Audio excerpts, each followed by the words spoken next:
Thank you, everyone. I'm a little overwhelmed, a little speechless, and for those of you who know me, that's hard to do. I think I have the world record of coffee with the principal time period of like an hour and a half talking about how great our school is. But I do want to say some thank yous. First off, thank you all for being here. For those of you who have supported our school monetarily, with mentors, with all sorts of opportunities, I'm so eternally grateful. This has been a journey that started actually 13 years ago. My daughters, Katerina and Natasha, who are here, inspired me all the time. Sorry, we're all crying now. But one of the things that inspired me is they both wanted to go to an all-girls school, and at the time, I knew nothing about all-girls education. I would been in co-ed, I'd gone to co-ed schools. I had I hired in LAUSD as a young teacher and had always taught in co-ed schools. And I was like, oh, okay, this sounds kind of cool. Let's do this.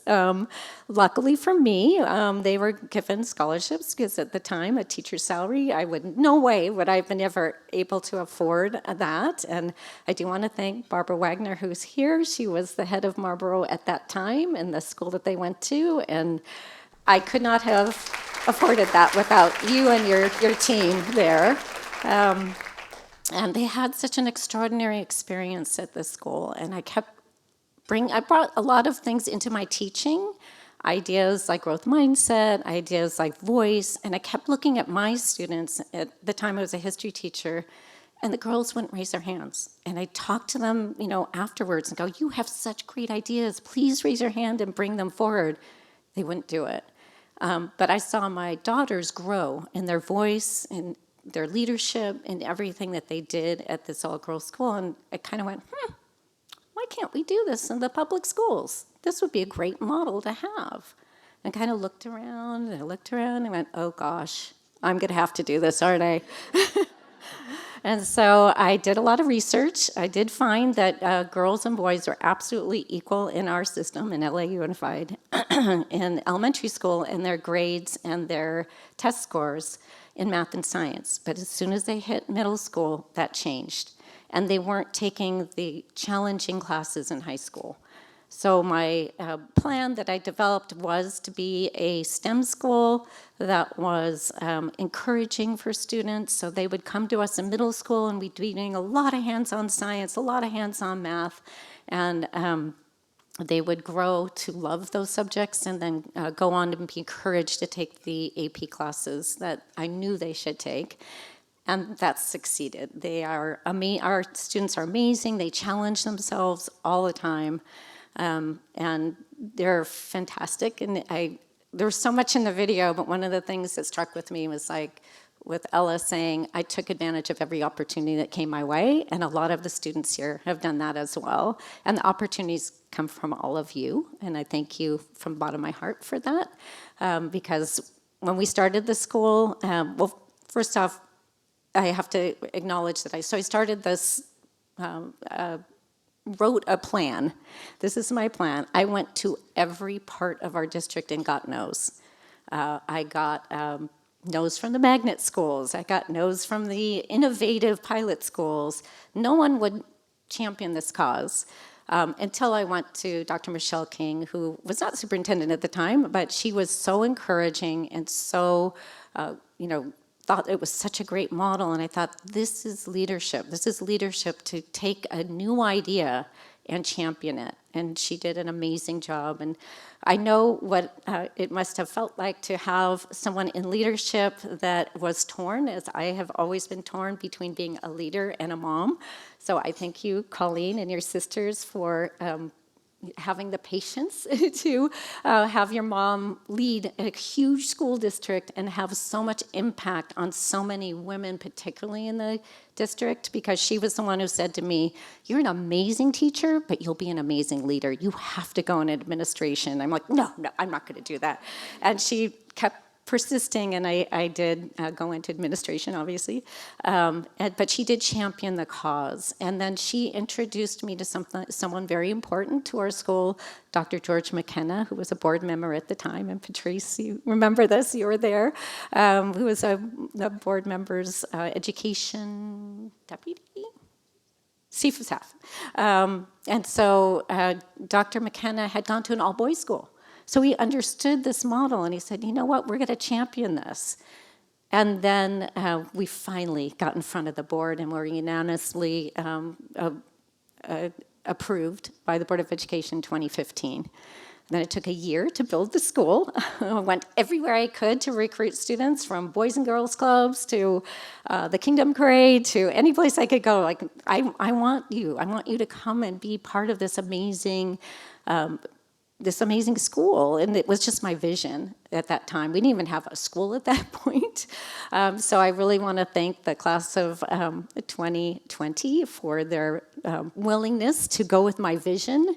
The parents that were like, you know what, this sounds great, and I'm willing to be part of it. And that was really the important kernel of what led to FoGALA and having these amazing parent involvement of the 300 volunteers that we have today. And when I started, it was just me and 7 teachers. And Rose Agamegwa, thank you for those kind words. You were one of the founding teachers. I think I even maybe interviewed you at a Starbucks. I don't know. It's been a crazy journey, but one of the other people I want to thank today are also here is Lori and John Oyang. They were the people who started Friends of Gala before we were a school, and they believed in my vision.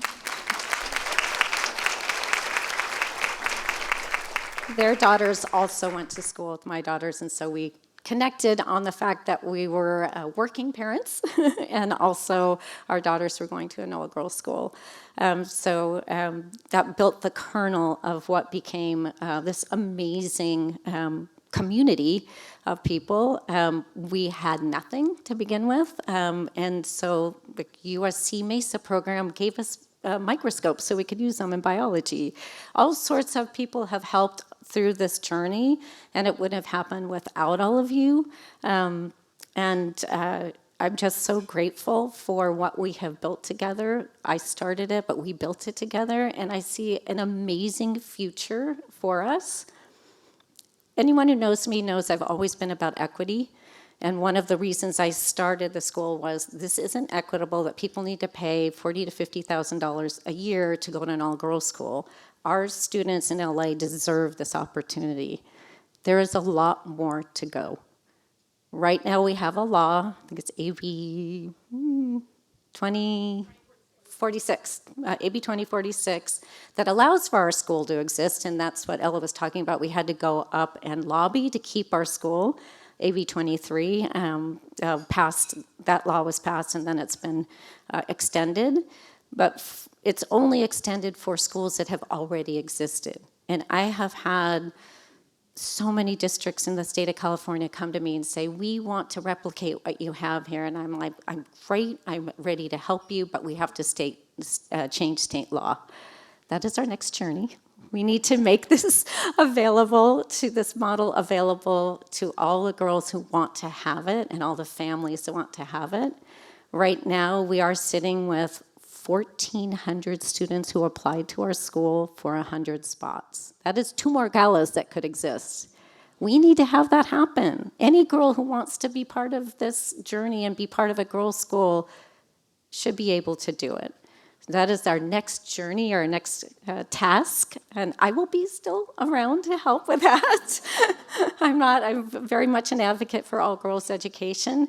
And also, even at our school, things are not equitable. So we have a beautiful new campus. We are so grateful that finally we are not sharing a campus and we have our own campus. It's wonderful. We have a sense of ownership of it, but we don't have adequate CIF sports facilities with 10 amazing sports who are, winners in all sorts of contests, and we need that. So even though I'm so grateful for everything that has happened thus far, I still will be here to fight for our school, to fight for equity for girls in Los Angeles and in the state of California, because it's needed. So thank you, and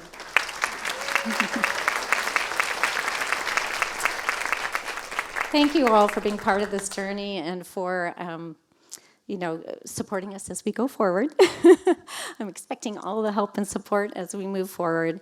And GALA's in a great place. We'll be able to move forward even though I'm not at the leadership helm.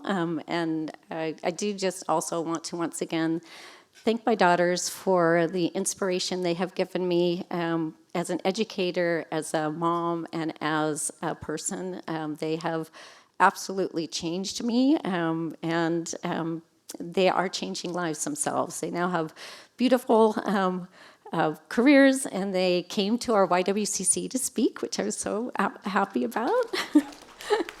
And now I have the privilege of being able to help Katerina with her daughter and soon-to-be grandson.